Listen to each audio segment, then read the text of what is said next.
நண்பர்களே வணக்கம். செப்டம்பர் மாதம் முழுக்க பனை விதைகள் நடுவதற்கான ஒரு நல்ல பருவநிலை உள்ள காலம் என்று இயற்கை நமக்கு வகுத்து தந்திருக்கு. 5 கோடி பனைமரங்கள் இருந்த தமிழ்நாட்டில் இப்போது மீதம் இருப்பது 2 கோடி பனைமரங்கள் தான் என்று ஒரு புள்ளி விவரம் சொல்கிறது. மீதி 3 கோடி பனைமரங்கள் செங்கல் சூளைகளுக்கு இரையாகிவிட்டன.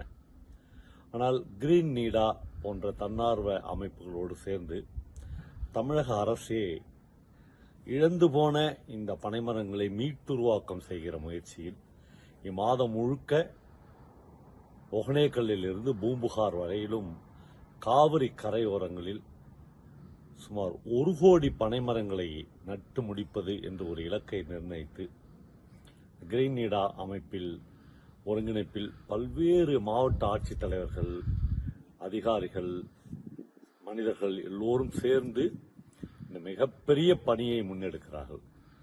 கலைஞர்களும்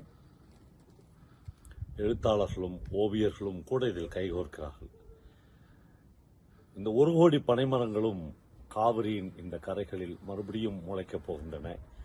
இந்த பனைமரங்கள் ஒரு இயற்கைக்கும் தமிழ்நாட்டின் பண்பாட்டிற்கும் எவ்வளவு வீரியமான விஷயங்கள் என்பதை நாம் புதிதாக ஒன்றும் சொல்லப் போவதில்லை. மேலும் மேலும் இந்த எண்ணிக்கை அதிகரித்துக் கொண்டே போகப் போகிறது.